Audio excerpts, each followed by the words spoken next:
Hello everyone, and today we're going to be doing a video kind of that I promised, and it's a double review of two Lego sets, those being the Golden Dragon and the Samurai Mech. You can't really see the boxes, so let me just take the camera. Yep, you can see those two sets are what we're going to be comparing today in a series that I kind of promised earlier. Sorry for the creaking. This chair I'm using is kind of terrible, so I'm just going to kneel on the ground now.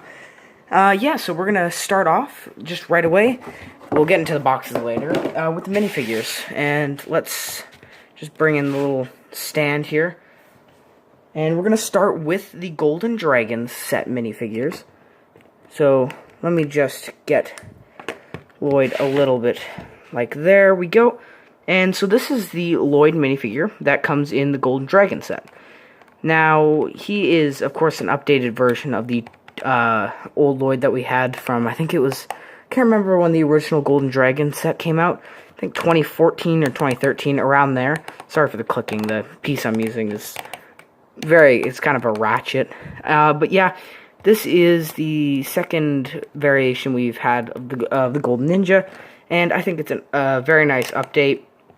He is missing the shoulder pads, which is kind of unfortunate, but I think that the new printing, and especially this new mask mold, which is kind of like paying homage to the old ZX mask from like 2012. I think that was really cool. Oh, well, we have that off. There's his first face. There's the back print and the back face. But yeah, that's pretty much it for Lloyd, and yeah, I think this is a really nice figure, and it's nice to get figures molded fully in Pearl Gold. The next figure in the Samurai X, or not Samurai X, the Golden Dragon we're going to look at is the Stone Army Scout. Now, these guys, we saw them, I believe, in the Day of the Departed line, a few of them. And this one has a very nice, see if I can center him a little bit more and get it to focus just a bit more. There you go. He has the conical hat piece from the Ninjago movie, except in red, which is something we haven't really had before. Take that off.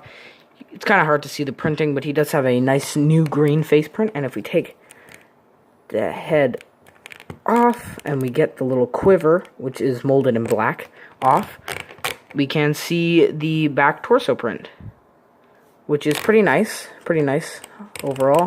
He does have the short legs. I kind of wish they used mid legs for this, just because I feel like it kind of gives some more mobility for the character, because I think these guys are warriors, so I feel like they should be a little more like a little agile.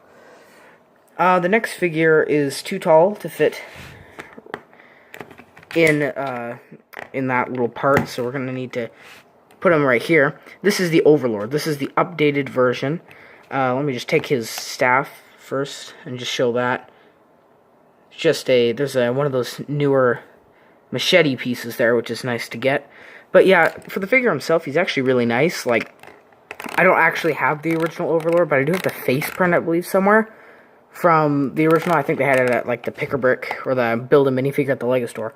But the new face print, starting off with that, is printed on a translucent head. Here, let me see if I can get you a better view of that.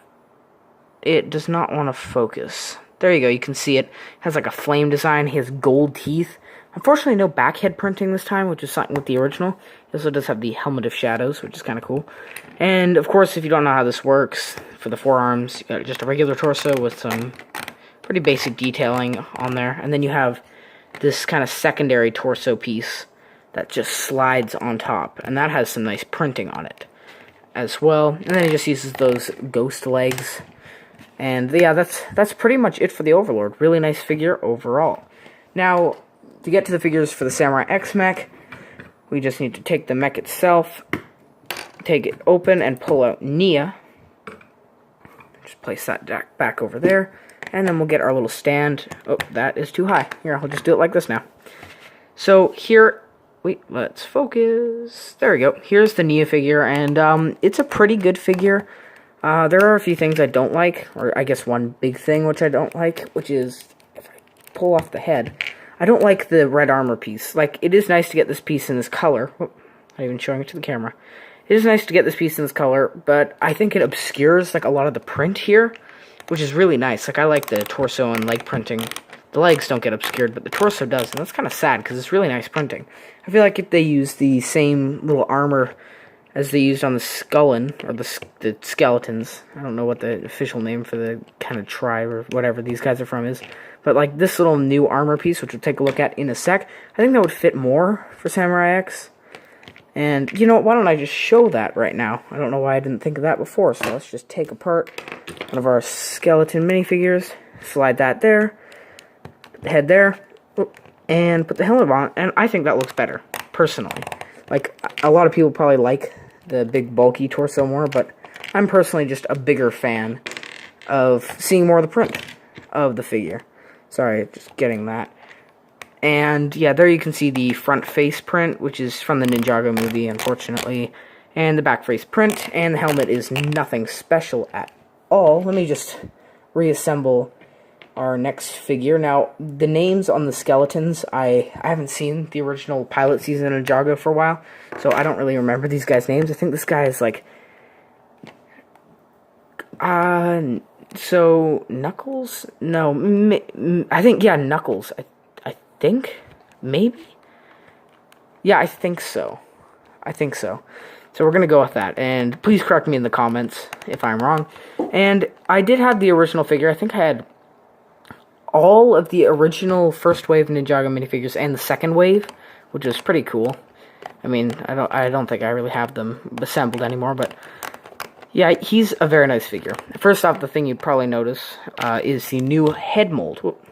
And this is different from the original head mold from 2011, because it's definitely more customizable. Like, you can attach different things to the stud on top, as like, instead of just this tan mohawk, which is a nice color to get that in. But yeah, you can attach different things to the head, and we'll see that on our next skeleton minifigure. But yeah, it's more customizable than the last. You can see he does have no back printing because he's a skeleton, but he does have front printing. You can see the little kind of bolts down there and the little sash. I wish he did have those skeleton legs with the boots, which would have been cool. Would have been cool. But yeah, that's pretty much it for him. Nice face printing. I kind of forgot to mention. He also has an eye patch, which is unique to him. I think this print, yeah, is exclusive to the set. And he has, yeah, the bone axe. And last up for the minifigures, we have Crutcha, I think? Maybe? I have no clue. I'm just gonna go with Crutcha. And this is, again, the new head mold. It's a little more generic this time. I think it's also used in the Monastery of Spinjitzu, like the big set for the wave, like the second biggest set. And he uses the Garmadon helmet in black, which is something we saw in the Overlord earlier.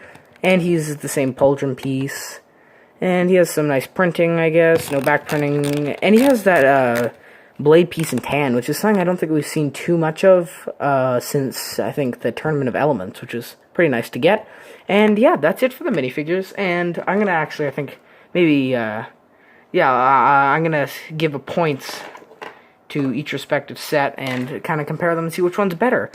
And I think overall the minifigures are pretty equal, but I think I'd give the point to the Samurai X Mech just because it has I think the problem with the minifigures in the Golden Dragon is that only two of them are really interesting. Like the Stone Army Scout is like, he's a very nice minifigure, but he's just not as interesting as like the skeleton warriors.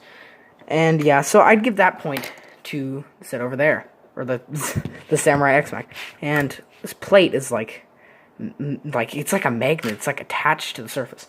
Now let's take a look at the builds, and there's only one build per set, and this is the Golden Dragon. And again, this is the first time we've had this build for a long time, if you do not count dimensions, and I don't.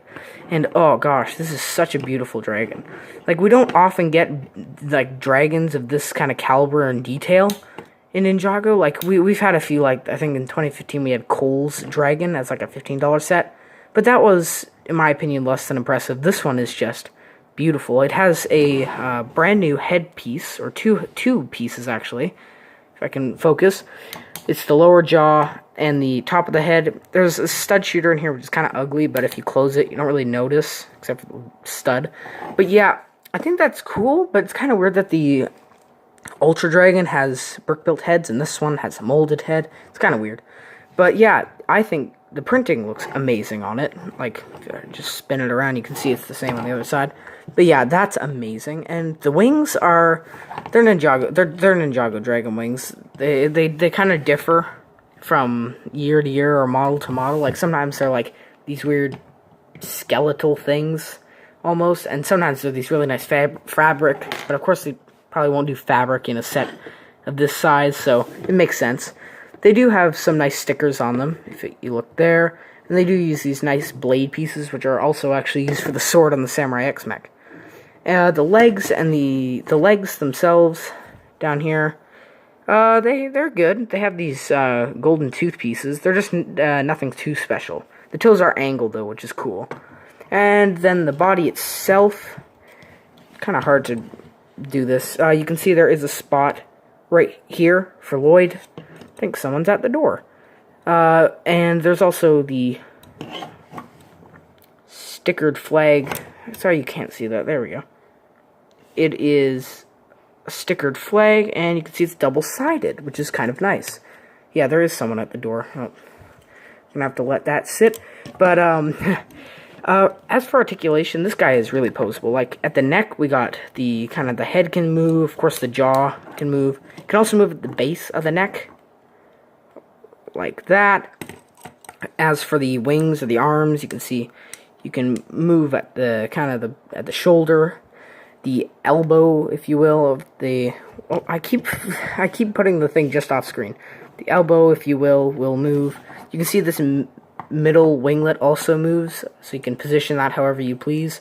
And then this claw, you can see it can rotate around like that because it's on one of those newer clip pieces that kind of has the rounded off edges. You can also move it right up here via clip, and then you can move the fingers. The legs, sorry, I bumped the camera. You can see the legs just move like they're kind of basic. It is just the mixel ball joints. And there's nothing too special with the legs. You can just see you can move up at the hips, and then I guess the ankle. There's not really knees on this thing. And then the toes can move back and forth, and they can also move in if you want because of that newer clip piece that I mentioned. And the tail has some nice, like, it has 3 main joints to it, and then it has the little end where you can position these little tail pieces, which are on the Exoforce arms. And yeah, that's pretty much it for the dragon. I'm just going to leave you with maybe a few poses, like, yeah, there you go. I like putting them on his knuckles. Like, I mean, kind of like that. Just maybe I'll put a little more time into it when I actually do it. But yeah, that's it for the Golden Dragon set. We've covered everything in this set. Let me just get the figures here. Overall, I think this is a set you should buy. Definitely, it's very nice, very affordable. It's only, I believe, I think it's about $25 Canadian, which is like where I live, so I'll just say that. And yeah, let's just get on to the next set. And the next set, of course, is the Samurai X Mech. Now, this one is maybe a little bit taller, so maybe we can move that back, and let's take a look at this thing. So, maybe I'll move back a little bit more. There you go. So, this thing is, it's definitely a scaled-down version of the original Samurai X Mech that we got. It's, yeah, the original was like, I think, $40, and this one is only I believe, $20, a $20 set, or a $15 set, I can't remember, but yeah, it's one of the two, and I think I like this one a lot. Of course, it's probably not going to be as cool, though, as the original, because that one was just massive. But they did approximate a lot of the details very well here, like, things I wanted to point out. You can see, if I just flip it on its back, you can see these little shoulder parts here are kind of meant to represent the cowcatcher parts that were used on the original for shoulders. You can see that there are some stud shooters up here, which represent the cannons that were used. And yeah, and one other thing, when you put Samurai X in there, she just sits on 2 studs. You can see the dome shape on the top is actually just replicated by Nia's head, which is kind of cool. And yeah, the mobility, this thing is very articulated. You can see you can move it at the shoulders and kind of at, right, there's a little ball joint right here. It's kind of a weird place to have it, like the elbow joint there. It's kind of at a weird angle. You can also see you can move the wrists, and you can see this hand has kind of like the almost Wolverine claws to it, which I think is really cool. I like those. You can also take those off and use them with the minifig if you want. The other arm has this sword, which, as I mentioned earlier, uses the same blade piece as the dragon's wings. The legs can just move at the hip like that, and then you can see there is an ankle rocker, like an ankle joint. As for stickers, there is more on this set, I think. No, actually, no, never mind. You can see there are some shoulder ones. I'm filming this at a very awkward angle. My stand today is really short. I don't know why. Oh, I just took that off, but yeah, well, we see it. You see there is the kind of Samurai X logo, I guess, there. And, oh yeah, I was showing off this flag. I'll take that off. See, it is a double-sided flag, or like a sticker on each side. We also have a sticker right there. And yeah, that is, I think that's pretty much it. Oh, the back does have some detail there. And sorry for the angle. Again, sorry for the angle I'm filming this at. It's really awkward. You can't really see it very well. But yeah, there's the Samurai X Mech. And let's actually just compare it to my Ironmonger, which has been sitting just off screen. You can see it is a very similar height, except my Ironmonger is a little more bulky, if you look there. So yeah, the Samurai X Mech is a really nice set, and overall, out of the two sets here, I think I would recommend this one the most, not just because it's the cheapest, but I think the minifigures are better. Like, even though you get, like, Lloyd and the Overlord, I just think these are better minifigures, like a better selection. That's just my opinion. You guys probably think it's the other one, but that's just me. And I think the build really, like, it really captures the Samurai X Mech very well. Like the other set does very well as well. But I feel like just for the price and for what you're getting, I just feel like this set is my personal favorite of the two. But that's just my opinion. Like, you can disagree if you want. If you want to leave a comment saying you prefer the other one, that's completely fine. So yeah, thank you guys for tuning into my first dual review. It's kind of not the highest quality thing I've done on my channel. Then again, most of my things aren't too high quality, but yeah, I think I did decent enough. Yeah, but that's it for this video, guys. Please do leave a comment. Like, I like reading the comments. It's kind of fun. And yeah, hopefully if you're not subscribed already, you click the subscribe button. Yeah, thanks guys. See you later.